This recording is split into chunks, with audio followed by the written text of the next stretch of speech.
भावार्थ भगवद्गीता. भगवद्गीतेचा आर्यावृत्तातील मराठी भावानुवाद.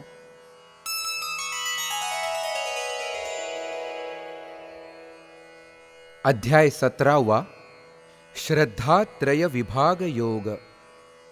अर्जुन म्हणाला, श्रद्धायुक्त जनपरी त्यजूनी शास्त्रविधी जे पूजिती, निष्ठा कशी तयांची, सात्विक राजस वा तामस असती.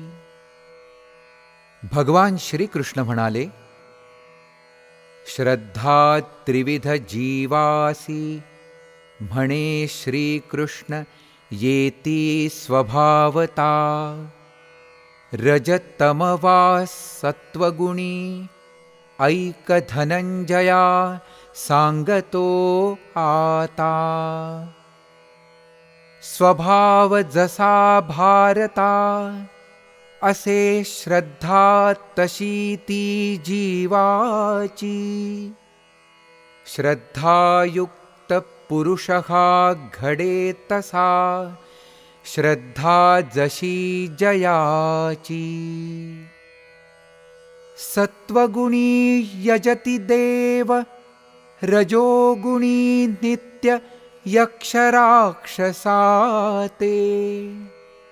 पार्था तामस पूजिती, प्रेतभूत गणादि आणि अन्यते. निषेधिले शास्त्राने, परी करती तपघोर पार्थाजे. दंभ अहंकाराने, कामासक्ती बलप्रवृत्तजे. मानव मूढ जगीया, देही पंचभूतेहि शिणवितो. जाणी तया आसुरी, शरीरस्थ मजही जो कष्टवितो. यज्ञदान तपस्येचा भेदासी, ऐक पार्था मी वदतो. त्रिविधहा आहारही, तू जाण सर्वास जो आवडतो. वाढवी आयुष्यबल, आरोग्य प्रीती सत्व सुखदायक. स्निग्धरसाळ टिकाऊ, तोषवी चित्त आहार सात्विक. अन्न आम्ल लवण कटू, अति उष्ण तीक्ष्ण रूक्ष विदाहकते. रोग शोक दुःखप्रद आहार, इष्ट राजसिक नराते. आहार जो रसहीन, दुर्गंधीयुक्त शिळा निवालेला. निषिद्ध उच्छिष्ट असा, अर्जुना प्रिय अतीव तामसाला. शास्त्रविधी दृष्टीने, कर्तव्य म्हणुनिया एकाग्रमने. त्यजूनि फलाशा यजती, पार्थ तेव्हा यज्ञ तो सात्विक म्हणे. धरुनी फलाभिलाषा, यज्ञ जो दंभार्थ मात्र ही असतो. जाण हे कुंतीपुत्रा, यज्ञ तोची सदैव राजस म्हणवितो. नाही शास्त्रविधाने, वा मंत्र अन्न संतर्पणहि तसे. त्याग श्रद्धे विनाही यजती, पार्थ तो यज्ञ तामसी असे. देवगुरुद्विजज्ञानी पूजन शौच ब्रह्मचर्य पालन रुजुता अहिंसा मनी पार्थ असे तप शारीरी मान हितकर सत्य प्रिय वचन तसे अक्लेशकर संभाषण जे स्वाध्याय सराव नित्य कुंती तनया असे वाचिक तपते चित्त प्रसन्न ठेवूनी सौम्य वृत्ती आत्मसंयमन मौन करी भाव संशुद्धि तप मानसिक अर्जुन तया जाण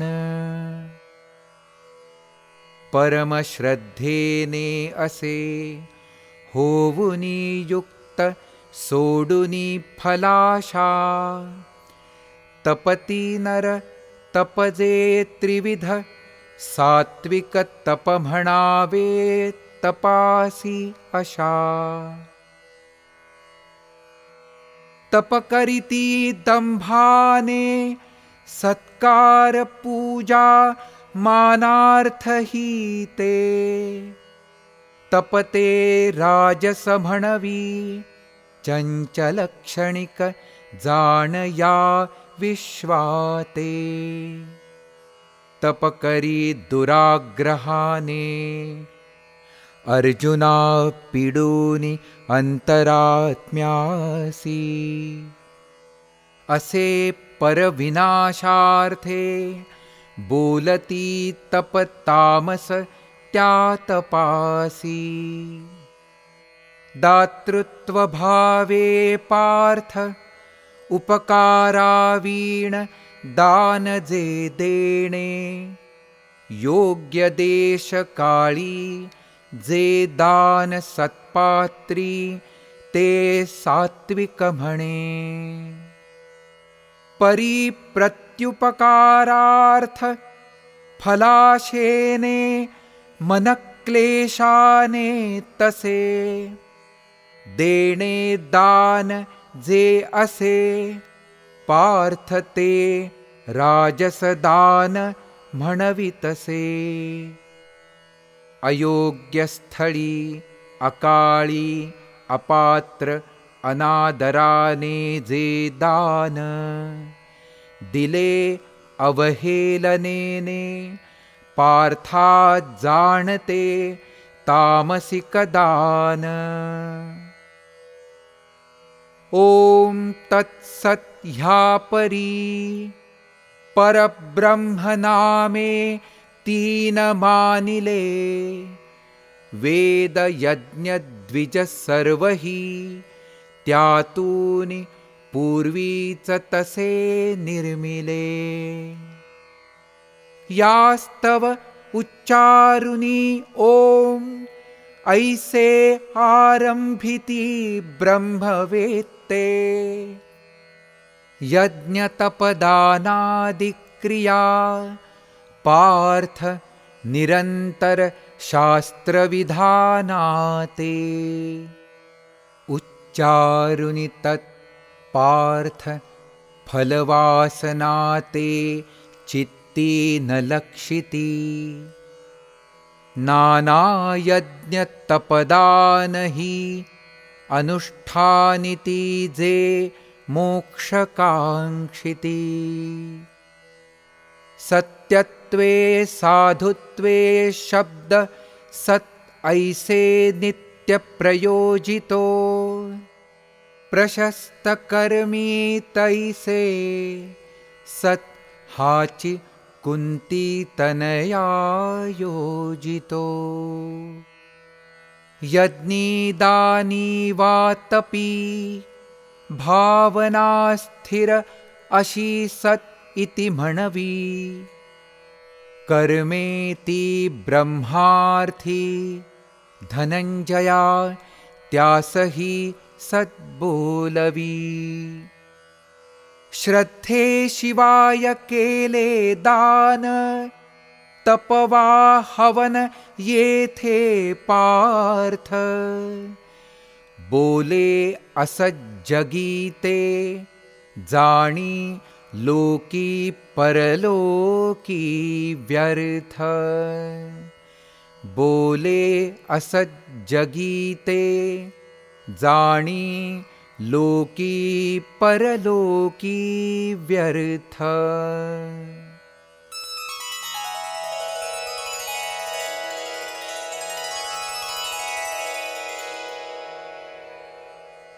सोळाव्या अध्यायाच्या शेवटी भगवंतांनी सांगितले की आपली कर्मे शास्त्राधार घेऊनच करावी, परंतु प्रत्येक वेळी व्यवहारात परिस्थितीनुसार म्हणा किंवा अन्य काही कारणाने ते शक्य होत नाही. तसेच सर्वसामान्य जनांना शास्त्राचे ज्ञानही नसते. अशा वेळी काय करावे? म्हणून अर्जुन 17व्या अध्यायाच्या सुरुवातीला आपली शंका भगवंतांसमोर मांडतो. श्रद्धा असूनही शास्त्रविधी टाळून जे कर्म करतात त्यांची निष्ठा कोणत्या प्रकारची असते? सात्विक, राजस की तामस? तेव्हा भगवान श्रीकृष्ण म्हणतात, श्रद्धा असणे हे योग्यच आहे, पण श्रद्धेचे मूळ स्वरूप शुद्ध असले तरीही स्वभावतः ती त्रिगुणात्मक आहे. त्यामुळे श्रद्धा सात्विक, राजस आणि तामस अशी 3 प्रकारची बनते. आसुरी संपदेचे आसुरी अज्ञ मानव शास्त्राधाराने वा श्रद्धेविना कर्म करून स्वतःची दयनीय अवस्था करून घेतात. श्रद्धेप्रमाणेच आहार, यज्ञ, तप, दान हेही सात्विक, राजस व तामस असे 3 प्रकारचे असतात. त्यातील सात्विक कर्मे तेवढीच घ्यायची, बाकी सोडायची. राजस व तामस गुणांचे परिवर्तन सत्वगुणात झाले तरच आत्मज्ञान होते. रज व तमाचा त्याग केला तर सत्वाचा विकास होतो. सत्वगुणाची वृद्धी झाली तरी आत्मस्वरूपाचे ज्ञान होईलच असे नाही. त्यासाठी ब्रह्ममय होणे किंवा ब्रह्मरूप होणे महत्त्वाचे. ओम तत्सत हे 3 शब्द ब्रह्मवाचक आहे. तसे ब्रह्म निर्गुण निराकार आहे. जो कोणी कर्म करण्यापूर्वी या मंत्राचे स्मरण करून ध्यान करील त्याला ब्रह्मसाक्षात्काराची अनुभूती येईल. जे ब्रह्मप्राप्तीसाठी यज्ञ, तप, दान इत्यादी मार्गांचे अवलंबन करतात त्यांनी ओम या ब्रह्मनामाचा उच्चार करूनच आरंभ करावा. ओम म्हणजे हो. कर्मे करताना ओम शब्द जोडल्यास त्या कर्मातून त्याची मुक्तता होते.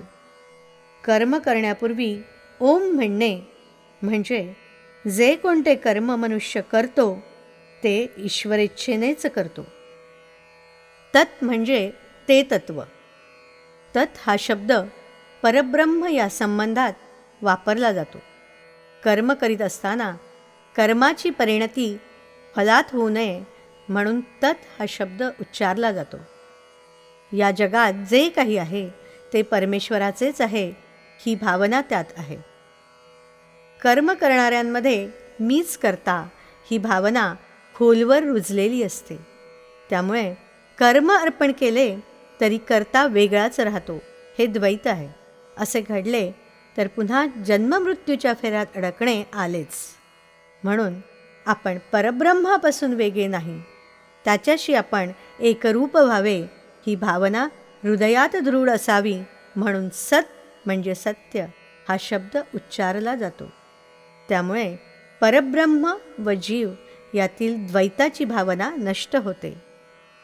ओम तत्सत म्हणजे हो ते तत्व सत्य आहे या मंत्रोच्चाराने ब्रह्मार्पण केलेली कर्मे ब्रह्मरूपच होतात.